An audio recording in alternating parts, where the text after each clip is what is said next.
এমন ছবি কি আর মিস করা যায়? তাই তো জামাল ভুঁইয়ার ভোদৌড়। একই মঞ্চে ৩ প্রজন্মের ফুটবল তারকারা।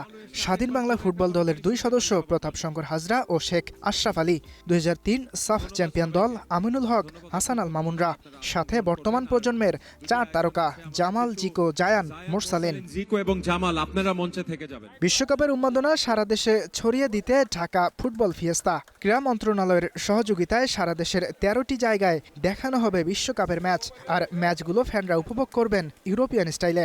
থাকবে ফ্যানজন, যেখানে দর্শকদের জন্য থাকবে নানা আয়োজন। সেই উন্মাদনার শুরুটা হয় রাজধানীর একটি ৫ তারকা হোটেলে, যেখানে সম্মাননা দেয়া হয় স্বাধীন বাংলা ফুটবল দলের ২ তারকাকে। হকি, ফুটবল, ক্রিকেট তিনটাই খেলছি।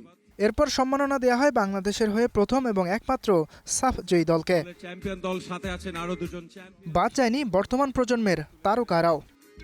আমিনুল হক। বিশ্বকাপ উপলক্ষে এমন আয়োজন উন্মাদনা ছড়িয়ে দেবে গোটা বাংলাদেশে।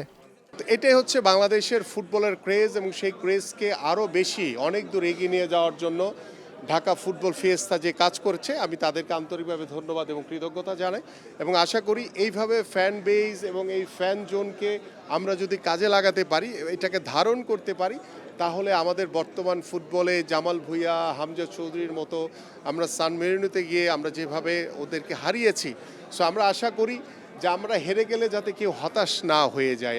ফুটবল ফিয়েস্তার মাধ্যমে ঢাকায় মোট ৬টি জায়গায় বিশ্বকাপের ম্যাচ দেখানো হবে। এছাড়াও ঢাকার বাইরে থাকবে ৭টি পয়েন্ট। তবে এই সংখ্যা আরও বাড়তে পারে। ইয়াসির আরাফাত, সবুজ, স্টার প্লে, ঢাকা।